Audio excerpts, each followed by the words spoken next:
Good morning to all of you. Today we will discuss about dopamine injection. It is also emergency drugs. आज से पहले भी हम लोग एक इमरजेंसी ड्रग्स के बारे में बात किया था और आज हम लोग दूसरा जो है इमरजेंसी ड्रग्स के बारे में बात करेंगे। लगातार हम लोग इमरजेंसी ड्रग्स के बारे में बात करते आ रहे हैं। तो दूसरा जो इमरजेंसी ड्रग्स जो है उसका नाम जो है वह है डोपामिन इंजेक्शन। आज हम लोग इस पे बात करेंगे डोपामिन इंजेक्शन पे। डोपामिन इंजेक्शन कौन कौन से डोपामिन इंजेक्शन होते हैं। दूसरी चीज ये कि ब्रांड नेम जो है अलग अलग मिलते हैं मार्केट में। और तीसरी चीज ये कि हम डोपामिन इंजेक्शन के बारे में बात करेंगे कि उसका इंडिकेशन कहाँ कहाँ हम यूज कर सकते हैं और उस इंजेक्शन का क्या क्या साइड इफेक्ट्स हो सकता है। थैंक यू फॉर वॉचिंग मी। सबसे पहले आज हम लोग बात करते हैं डोपामिन इंजेक्शन जो है वो कहाँ यूज किया जाता है। नॉर्मली डोपामिन इंजेक्शन हम लोग जब उस समय यूज करते हैं जब हम लोग क्या होते हैं कि कोई भी पेशेंट जो है वो क्या होता है हाइपोटेंशन के कंडीशन में आ जाता है। हाइपोटेंशन मतलब किसी पेशेंट का ब्लड प्रेशर जो है ना वह क्या हो गया, लो हो गया, बीपी जो है वो लो हो रहा है। इस वजह से हम लोग क्या कहेंगे कि हम लोग इसको यूज करते हैं डोपामिन इंजेक्शन को। और तीसरी चीज ये है कि हम लोग इसे हार्ट फेलियर में भी यूज करते हैं। Acute heart failure, acute heart failure अगर होता है तो वहां पे हम हार्ट फेलियर में हम यूज कर सकते हैं और कौन सा हो, एक्यूट हो। तीसरी चीज ये है कि during surgery when blood pressure fall या ड्रॉप, जब क्या होता है किसी पेशेंट का सर्जरी होता जाता है, ओटी जाता है, तो वहां पे हम लोग क्या करते हैं कि कभी कभी ऐसा होता है कि किसी पेशेंट का ब्लड प्रेशर जो है ना वो फॉल कर गया, वो ड्रॉप कर गया, तो वहां पे हम डोपामिन इंजेक्शन का यूज करते हैं कि वह क्या हो सके कि फॉल से बच सके। तीसरी चौथी चीज ये है कि हम लोग क्या करते हैं कि किसी ब्लड फ्लो को इम्प्रूव करने के लिए किडनी में, जब किडनी में क्या होता है कि ब्लड फ्लो का दौरान जो है ब्लड फ्लो जो है वह कम हो जाता है, तो वहां पे भी हम लोग डोपामिन इंजेक्शन का यूज करते हैं।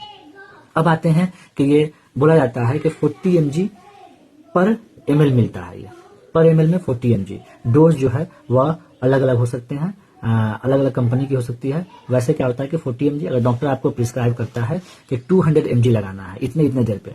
कभी कभी ऐसा भी कंडीशन आता है जहां पे ड्रग को ओवर अमाउंट में लगाया जाता है, ओवर अमाउंट में इंजेक्ट किया जाता है, उधर ओवर अमाउंट में एडमिनिस्ट्रेड किया जाता है। तो वहां पे हम क्या करते हैं, उसे हम लोग बांट देते हैं कि इतना ml में हम लोग इसको यूज करेंगे। इसलिए बोला जाता है कि dose is adjustable according to your condition. मतलब कि कंडीशन के हिसाब से हम कर सकते हैं कि डोज को हम एडजस्ट कर सकते हैं। जैसे अगर किसी का बीपी को देख के, पल्स को देख के या उसके यूरिन आउटपुट को देखने के बाद ही हम डोज को क्या करते हैं कि एडजस्ट करते हैं, क्योंकि हमें पता है कि बीपी जो है, ब्लड प्रेशर जो है पेशेंट का कम हो जा रहा है, हाइपोटेंशन हो जा रहा है, जिसके लिए हम लोग क्या कर रहे हैं कि डोपामिन इंजेक्शन का यूज कर रहे हैं। तीसरी अब क्या है, तो यह पल्स को हम लोग देखते हैं, बीपी को देखते हैं, इन सभी चीजों को, यूरिन आउटपुट को देखने के बाद, क्योंकि देखा जा रहा है कि कहीं ना कहीं ब्लड फ्लो को इम्प्रूव करने के लिए, किडनी में खास करके ब्लड फ्लो को इम्प्रूव करने के लिए भी डोपामिन इंजेक्शन का हम लोग यूज करते हैं। अब हम लोग आते हैं कि हर एक ड्रग्स जो है, हर एक मेडिसिन का कुछ ना कुछ साइड इफेक्ट होता है। तो अब हम लोग उसके बारे में बात करेंगे कि क्या क्या साइड इफेक्ट्स होते हैं डोपामिन इंजेक्शन का। सबसे पहला जो साइड इफेक्ट्स है डोपामिन इंजेक्शन का, बोला जाता है कि टैकीकार्डिया हो जाता है। टैकीकार्डिया का मतलब हार्ट बीट जो है ना, नॉर्मल जो हार्ट बीट होता है वह होता है 60 to 100 बीट्स पर मिनट। लेकिन टैकीकार्डिया में क्या होता है कि 100 beats, more than 100 beats per minute हो जाता है। तो हम लोग क्या करते हैं कि उसे हम लोग टैकीकार्डिया कहते हैं। तो साइड इफेक्ट जो है डोपामिन इंजेक्शन का, टैकीकार्डिया हो सकता है, नॉर्मली कभी कभी चेस्ट पेन भी हो सकते हैं, ठीक है, एरिथमिया हो सकता है, ठीक है। एरिथमिया का मतलब होता है इरेगुलर हार्ट बीट।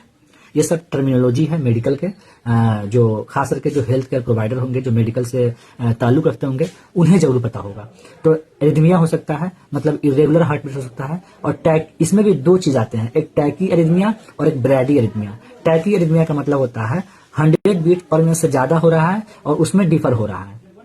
और ब्रैडी एरिथमिया का मतलब होता है कि 60 से लोअर हो जा रहा है और उसमें कुछ ऊपर नीचे हो रहा है, ठीक है। और जो नॉर्मल जो होते हैं कुछ जैसे नौजिया हो गया, हेडेक हो गया, या कभी कभी अगर डोज जो है ज्यादा देने पे हाइपरटेंशन का शिकार भी हो जाते हैं पेशेंट। और मैं एक छोटी सी एक नोट्स देना चाहता हूँ, इंपोर्टेंट नोट्स, कि कभी भी आप इमरजेंसी ड्रग जो है, इन्हें इमरजेंसी ड्रग इसीलिए कहा जाता है कि ये डॉक्टर के प्रिस्क्रिप्शन पे और वार्ड में, मतलब जो जोन बनाया जाता है, जो वार्ड बनाया जाता है, उसी में यूज ज्यादा करना चाहिए। घर पे यूज ना करें इन किसी भी इमरजेंसी ड्रग्स का। Thank you.